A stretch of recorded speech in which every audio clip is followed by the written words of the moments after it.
Hello बच्चों, आप सभी का स्वागत है हमारे इस वीडियो सीरीज में। तो आज के क्लास में हम लोग बात करेंगे फिजिक्स, यानी कि फिजिक्स का क्लास 10th का जो फिजिक्स है उसका ये वीडियो नंबर 1 रहेगा। तो बच्चे को प्रॉब्लम होता है कि कहाँ से स्टार्ट करें, किस तरीके से स्टार्ट करें, तो आप यहाँ से स्टार्ट कर सकते हैं। यहाँ हम बताएंगे आपको इस वीडियो में कि हम लोग किस तरीके से अपने चैप्टर को कंप्लीट करें, किस तरीके से शॉर्ट नोट्स के साथ साथ हम लोग किस तरीके से अपने पॉइंट को देखें। तो चलिए स्टार्ट करते हैं आज की क्लास को। तो आप लोग हेडिंग डाल लीजिएगा फिजिक्स यानी कि भौतिकी क्लास 10th और चैप्टर नंबर 1। यहाँ पे ये पहला वीडियो है इसलिए आप लोग यहाँ पे हैशटैग के साथ डाल सकते हो #1, यानी कि फर्स्ट क्लास है फिजिक्स का। और इसमें हम आपको बताएंगे कि किस तरीके से आप अपने नोट्स को भी तैयार कर सकते हो, शॉर्ट नोट्स को भी, और किस तरीके से हम लोग पॉइंट को पढ़ने वाले हैं। तो चलिए हम लोग देखेंगे कि आज की क्लास में हम लोग किन किन टॉपिकों पर डिस्कस करने वाले हैं। यानी कि सबसे पहले तो आज की क्लास में हम लोग डिस्कस करेंगे, तो चैप्टर का नाम ही है प्रकाश का परावर्तन। चैप्टर का नाम क्या है? प्रकाश का परावर्तन। तो प्रकाश का परावर्तन। तो सबसे पहले तो हमें इसमें मालूम होना चाहिए कि प्रकाश के परावर्तन में प्रकाश क्या होता है, प्रकाश के क्या क्या गुण होते हैं। तो सबसे पहले आज की क्लास में हम डिस्कस करेंगे प्रकाश के बारे में। उसके बाद हम लोग प्रकाश जहां से प्राप्त होता है उसके बारे में डिस्कस करेंगे, यानी कि प्रकाश स्रोत के बारे में, सोर्स ऑफ लाइट के बारे में डिस्कस करेंगे। इसके बाद अगला जो पॉइंट होगा हम लोग का वो होगा प्रदीप्त और अप्रदीप्त वस्तु। इसके बाद हम लोग जैसे ही आगे बढ़ेंगे तो प्रकीर्णन क्या होता है, स्कैटरिंग क्या होता है, इसके बारे में डिस्कस करेंगे। इसके बाद जो अगला पॉइंट होगा वो होगा प्रकाश की किरण एवं किरणपुंज। इसके बाद पारदर्शी, पारभासी और अपारदर्शी पदार्थ या वस्तु क्या होती है, इसके डेफिनेशन को देखेंगे। और ये टॉपिक रहने वाला है, तो जिन बच्चों को ये टॉपिक कंप्लीट करना है तो इस वीडियो को लास्ट तक देखिएगा। यानी कि हम लोग एक एक करके किस तरीके से हम अपने नोट्स को मेंटेन कर सकते हैं, किस तरीके से अपने टॉपिक को पूरा कर सकते हैं, ये हमने शॉर्ट नोट्स में बता दिया। अब हम स्टार्ट करते हैं कि प्रकाश क्या है। तो प्रकाश का डेफिनेशन हम क्या दे सकते हैं कि प्रकाश क्या है? हमारे आंखों को देखने के लिए आंख के साथ साथ प्रकाश का होना आवश्यक है। जब प्रकाश किसी वस्तु पे पड़ के हमारी आंखों तक आती है और उस वस्तु का प्रतिबिंब हमारे आंख के रेटिना पर बनता है, तब जाके हम उस वस्तु को देख पाते हैं। यानी कि किसी वस्तु से प्रकाश टकराकर जब हमारी आंखों तक आती है तभी हम उस वस्तु को देख पाते हैं या उसके कलर का पहचान कर सकते हैं। तो प्रकाश क्या है? प्रकाश वह कारक है जिसकी सहायता से, क्या लिख सकते हैं, प्रकाश वह कारक है जिसकी सहायता से हम किसी भी वस्तुओं को देख पाते हैं। यानी कि किसी वस्तु को देखने के लिए आंख के साथ साथ प्रकाश का होना बहुत जरूरी है। तो हम प्रकाश का डेफिनेशन क्या लिख सकते हैं कि प्रकाश वह कारक है जिसकी सहायता से हम किसी वस्तु को देख पाते हैं। इसके बाद यहाँ देखिए प्रकाश के बारे में हमने कुछ और डेफिनेशन लिखा है।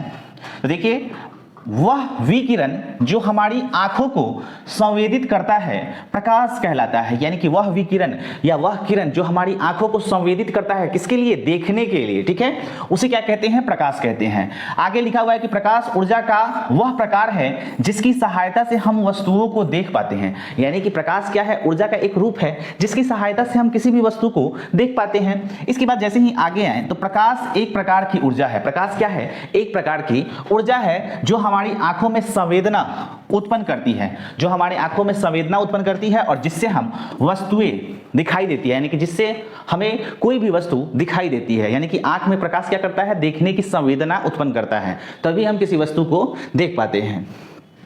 जस्ट इसके बाद हम लोग आते हैं तो आगे का जो हम लोग का हेडिंग हो जाएगा वो हो जाएगा प्रकाश के गुण, प्रॉपर्टीज ऑफ लाइट। प्रकाश के गुण, प्रकाश के गुण में हम पहला गुण क्या लिख सकते हैं कि प्रकाश विद्युत चुंबकीय विकिरण के रूप में चलता है। विद्युत चुंबकीय तरंग या विकिरण के रूप में चलता है। तो विद्युत चुंबकीय तरंग क्या होता है? तो ऐसा तरंग जिसके गमन के लिए माध्यम की आवश्यकता नहीं होती है उसे विद्युत चुंबकीय तरंग कहते हैं। हमने एक एक पॉइंट आपके लिए इसमें लिख दिया है ताकि आपको कंफ्यूजन ना हो।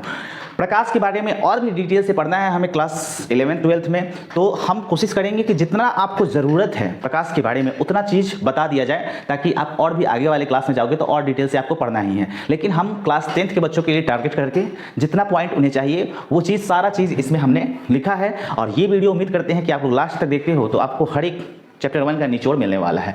तो पहला चीज हमने क्या लिखा कि प्रकाश विद्युत चुंबकीय विकिरणों के रूप में चलता है। इसके बाद प्रकाश के लिए माध्यम की आवश्यकता नहीं होती है, माध्यम की कोई आवश्यकता नहीं होती है। जैसे कि हम बोल रहे हैं तो यहाँ पे अगर आप हमारे आवाज को सुन रहे हैं तो किसी माध्यम से सुन रहे हैं, या तो माइक के जरिए सुन रहे हो या हवा में। यानी कि आवाज क्या है? ध्वनि क्या है? एक तरंग है जिसके गमन के लिए माध्यम की आवश्यकता होती है। लेकिन प्रकाश के लिए माध्यम की आवश्यकता नहीं होती है। प्रकाश सूर्य का प्रकाश ले ले हम, क्या होता है अंतरिक्ष ऊपर से आता है, वो निर्वात यानी कि खाली स्थान जहां हवा नहीं होता है उसमें भी गमन करता है, जहां हवा होता है उसमें भी गमन करता है, इसके अलावा पानी में भी प्रकाश गमन कर सकता है। तो प्रकाश क्या है, विद्युत चुंबकीय तरंग है जिसके गमन के लिए माध्यम की आवश्यकता नहीं होती है। तो यहाँ लिखा है कि प्रकाश के लिए माध्यम की आवश्यकता नहीं होती है, यह निर्वात में भी गति करता है, यह निर्वात में भी गति करता है। लेकिन सवाल यहाँ ये आ जाता है कि क्या प्रकाश की चाल के लिए माध्यम की आवश्यकता नहीं होती, तो क्या प्रकाश हर एक माध्यम में समान स्पीड से यानी कि समान गति से समान वेग से गमन करता है? तो नहीं, माध्यम की आवश्यकता भले ही नहीं होती है लेकिन माध्यम प्रकाश की चाल को प्रभावित करता है। यानी कहने का मतलब ये है कि किसी माध्यम में प्रकाश की चाल अधिक होती है तो किसी माध्यम में कम होती है। ठीक है, तो जिस माध्यम में प्रकाश की चाल अधिक होती है उस माध्यम को हम कहते हैं विरल माध्यम, और जिस माध्यम में प्रकाश की चाल कम होती है उसे कहते हैं सघन माध्यम। इसके बारे में हम लोग आगे के चैप्टर में पढ़ेंगे जिसमें प्रकाश के अपवर्तन में। ठीक है, तो यहाँ पे देखिए प्रकाश के लिए माध्यम की आवश्यकता नहीं होती है, यह निर्वात में भी गति करता है, और निर्वात में गति करता है तो निर्वात में क्वेश्चन आ सकता है कि प्रकाश की चाल कितनी होती है। तो आगे का जो 2 नंबर के बाद तीसरा पॉइंट हम लिखेंगे वो लिखेंगे निर्वात में प्रकाश की चाल 3 × 10⁸ मीटर प्रति सेकंड होती है। यहां आप निर्वात में याद कर लो, आगे की क्लास में हम आपको बताएंगे कि हवा में कितनी होती है, कांच में कितनी होती है, पानी में कितनी होती है। तो निर्वात में प्रकाश की चाल 3 × 10⁸ मीटर प्रति सेकंड होती है। हवा का भी लमसम इतना ही लिया जाता है, निर्वात और हवा का थोड़ा सा अंतर होता है और दोनों का ही एक ही मान लिया जाता है, यानी कि 3 × 10⁸ मीटर प्रति सेकंड। इसके बाद आगे बात करें तो प्रकाश सरल रेखा में गति करता है, प्रकाश जो होता है वो सरल रेखा में गति करता है। तो ये आपका 1, 2, 3 और ये 4 गुण हो गया।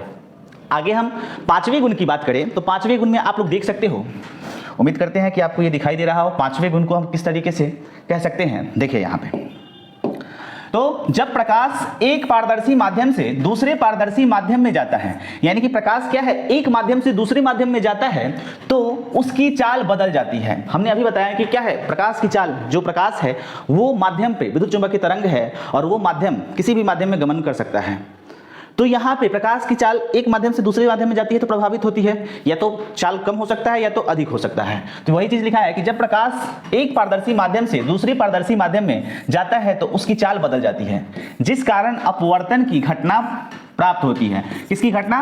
अपवर्तन की घटना। और चैप्टर नंबर 1 में हमें परावर्तन के बारे में पढ़ना है, तो अपवर्तन को भी हम देखेंगे। यहाँ आप अपवर्तन को कुछ पॉइंट को समझ लीजिए। जब प्रकाश की किरण यहाँ देख सकते हैं आप एक पारदर्शी माध्यम से, यानी कि मान लो कि हवा से ये बॉक्स में क्या है पानी भरा हुआ है, जब इसमें ये प्रवेश करेगी तो ये सीधे ना जाके इसकी दिशा में परिवर्तन हो जाएगा। क्यों? क्योंकि हवा में प्रकाश की चाल अधिक होती है और पानी या कांच में प्रकाश की चाल कम होती है, जिसके कारण ये अभिलंब की ओर झुक जा रही है। और यही मुड़ने की क्रिया प्रकाश का अपवर्तन कहलाता है, जो कि हम लोग चैप्टर नंबर 2 में पढ़ेंगे कि अपवर्तन क्या होता है। तो अपवर्तन के डिफिनेशन को हम लोग बारीकी से किस तरीके से अपवर्तन होता है इसे हम चैप्टर नंबर 2 में देखेंगे। चलिए हम आगे बढ़ाते हैं चैप्टर को। तो अब आता है प्रकाश के बारे में हम लोग जान चुके हैं। तो प्रकाश के बाद हम जानते हैं कि प्रकाश की प्राप्ति जहां से होती है उसे कहते हैं प्रकाश स्रोत, यानी कि जिन वस्तुओं से हमें प्रकाश की प्राप्ति होती है उसे क्या कहेंगे? प्रकाश का स्रोत। जैसे सूर्य, तारे, चंद्रमा, बिजली का जलता हुआ बल्ब, ये सब क्या है? इससे हमें प्रकाश की प्राप्ति हो रही है, और प्रकाश की प्राप्ति जिससे हो उसे ही कहेंगे प्रकाश स्रोत, यानी कि लाइट सोर्स, या कह सकते हैं सोर्स ऑफ लाइट। और ये 2 प्रकार का होता है। एक तो ऐसा प्रकाश स्रोत होता है जो हमें कुदरत प्रकृति के द्वारा दिया जाता है, उसे हम कहते हैं प्राकृतिक प्रकाश स्रोत, यानी कि नेचर के द्वारा हमें दिया जाता है। इसके अलावा दूसरा प्रकाश स्रोत होता है मानव निर्मित प्रकाश स्रोत, यानी कि हम इंसान बनाते हैं, जैसे कि लालटेन, बिजली का बल्ब, दिया सलाई, ये सब को हम इंसान बनाते हैं और ये भी प्रकाश का स्रोत है जिससे हमें प्रकाश की प्राप्ति होती है।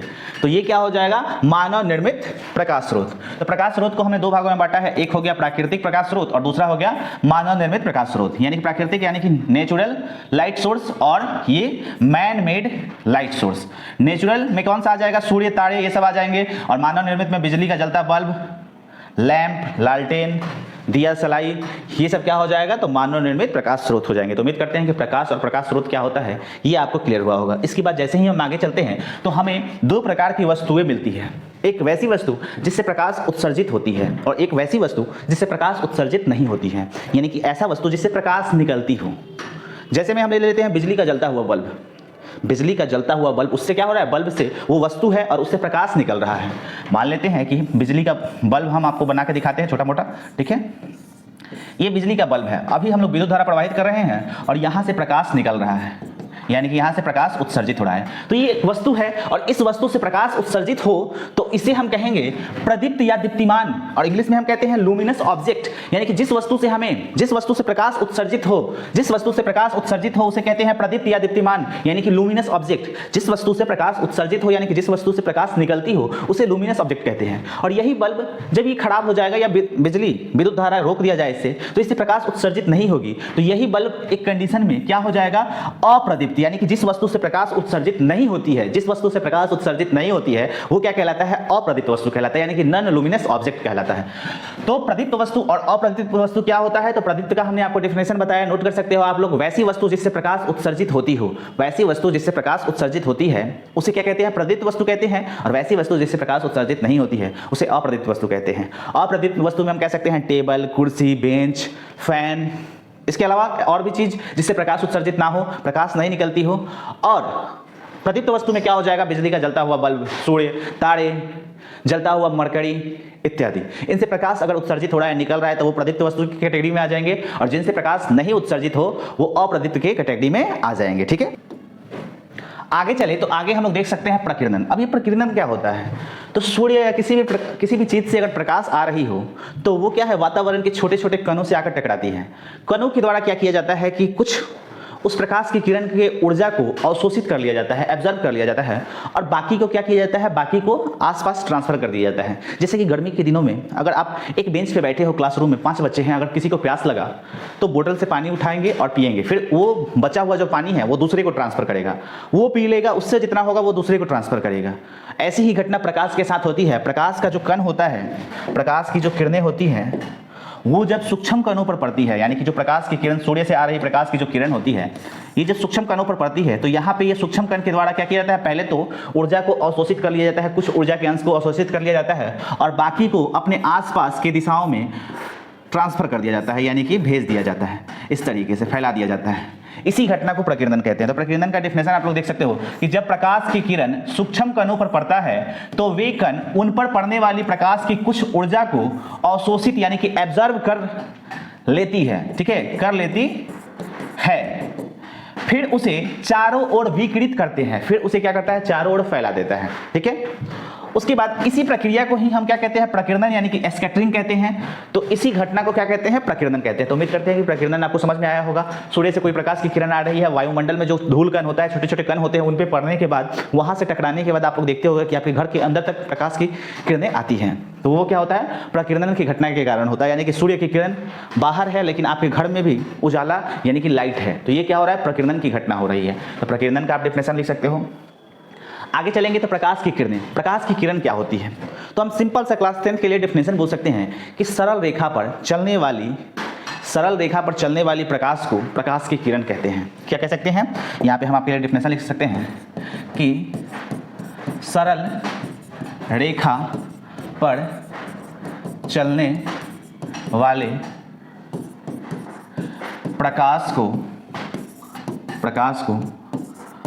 प्रकाश की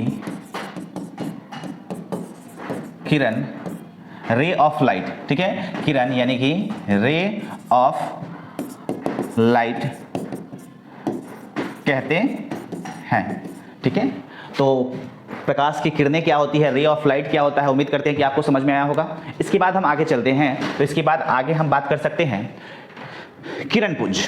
तो किरण पुंज क्या होता है, तो किरण पुंज का हम डिफिनेशन लिख सकते हैं कि किरणों के समूह को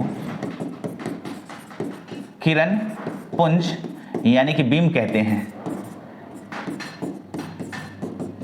किरणों के समूह को क्या कहते हैं, किरण पुंज कहते हैं। तो किरणों के समूह को हम क्या कहेंगे, किरण पुंज, यानी कि एक किरण हो, हम कह सकते हैं कि अगर एक किरण है, कोई एक किरण है तो उसको हम किरण कह सकते हैं। प्रकाश की कोई एक सीधी लाइन है तो उसको हम किरण कह सकते हैं। इसके बाद किरणों का बहुत सारा समूह हो कुछ इस तरीके से, तो किरणों के समूह को हम किरण पुंज कहते हैं। और ये जो किरण पुंज है ये 3 प्रकार की होती है, अपसारी किरण पुंज, समानांतर किरण पुंज और अभिसारी किरण पुंज। अपसारी किरण पुंज, समानांतर किरण पुंज और अभिसारी किरण पुंज, ये किरण पुंज के 3 प्रकार हैं। अब ये क्या होता है, तो आप आगे देख सकते हो कि अपसारी किरण पुंज में क्या होता है, ये अपसारी किरण पुंज है, अपसारी किरण पुंज। इसमें क्या होता है, जो किरणों का समूह होता है वो एक बिंदु स्रोत से निकलकर अलग अलग दिशाओं में फैलती चली जाती है। इस प्रकार के किरणों के समूह को अपसारी किरण पुंज कहते हैं।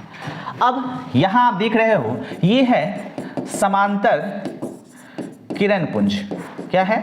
समानांतर किरण पुंज। इसमें आप देख सकते हो कि जो किरणों का समूह है वो एक दूसरे के पैरेलल है, यानी कि समानांतर है। तो इस प्रकार के किरण पुंज को, इस प्रकार के किरणों को समूह को समानांतर किरण पुंज कहते हैं। और आप लोग यहां देख रहे हो ये जो किरण पुंज है अलग अलग माध्यम से आकर किसी एक बिंदु पे केंद्रित हो रही है। अलग अलग दिशाओं से प्रकाश की जो किरणें आती हैं और ऐसा प्रतीत हो कि एक बिंदु पर मिल रहा है या वास्तव में एक बिंदु पर मिलता है, तो इस प्रकार के किरणों के समूह को अभिसारी किरण पुंज कहेंगे। क्या कहेंगे? अभिसारी किरण पुंज। तो उम्मीद करते हैं कि आपको ये समझ में आ रहा होगा कि अपसारी किरण पुंज क्या होता है, समानांतर किरण पुंज क्या होता है, अभिसारी किरण पुंज क्या होता है। इसके बाद जैसे ही हम आगे आते हैं तो हम वस्तुओं को 3 कैटेगरी में बांटते हैं। वस्तुओं को 3 कैटेगरी में बांटते हैं। वो कैटेगरी कौन कौन सा होता है? पारदर्शी, पारभासी, अपारदर्शी। अब पारदर्शी क्या होता है? तो वैसा वस्तु जिससे प्रकाश की किरणों को, या वैसा वस्तु जो अपने से होकर प्रकाश की किरणों को पार करने दे, यानी कि जिससे प्रकाश आर पार हो जाए, पूर्णतः पार कर जाए, उसे पारदर्शी वस्तु कहते हैं। वैसा वस्तु जो अपने पर पड़ने वाली प्रकाश की किरणों को, कुछ किरणों के कुछ ही हिस्से को अपने से गुजरने देती है, यानी कि पार होने देती है, वैसी वस्तु को हम कहते हैं पारभासी वस्तु। और अपारदर्शी वस्तु का क्या हो जाएगा? वैसी वस्तु जो उन पर पड़ने वाली प्रकाश की किरणों को अपने में से होकर नहीं गुजरने देती है, उसे हम कहते हैं अपारदर्शी वस्तु। उम्मीद करते हैं कि वस्तुओं का ये 3 कैटेगरी आप लोग याद कर लोगे, पारदर्शी, पारभासी और अपारदर्शी। पीछे की क्लास में भी आप पढ़े होंगे कि पारदर्शी वस्तु क्या है, अपारदर्शी वस्तु क्या है और पारभासी वस्तु क्या है। तो पारदर्शी में क्या हो जाएगा? शीशा, कांच, ये सब पारदर्शी होता है। पारभासी में क्या हो जाएगा? घिसा हुआ कांच, तेल लगा हुआ कागज, आंख की पलक,